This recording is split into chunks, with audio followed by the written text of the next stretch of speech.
یہ جو ہمارے ادارے کارروائیاں کر رہے ہیں، اس کے نتیجے میں جو اشتعال پھیل رہا ہے، یہ کہیں ان لوگوں کو کوئی راستہ نہ دے۔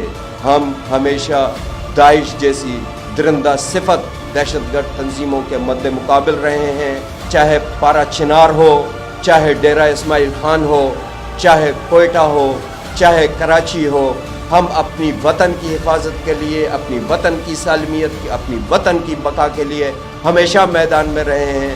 پاکستان کا پرچم سر بلند رکھنے کا عزم رکھتے ہوئے ہم میدان میں موجود رہے ہیں۔ ہم گزارش کرتے ہیں کہ دیکھیے، ان اداروں کو لگام دیجیے، ان کو روکیے۔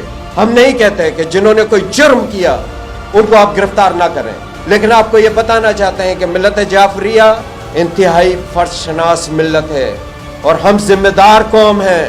آپ کو اگر کسی کے اوپر شبہ ہے، آپ اسے بلائیے۔ اگر وہ نہیں آتا، آپ ملت کے اکابرین کو کہیے، ہم لا کر پیش کریں گے اسے آپ کے پاس۔ لیکن یہ طریقہ نامناسب ہے کہ اداروں میں موجود کچھ متعصب افسران ان افراد کو اٹھائیں اور پھر اس کے بعد لے جائیں اور پھر سالوں تک ان کا پتہ نہ چلے۔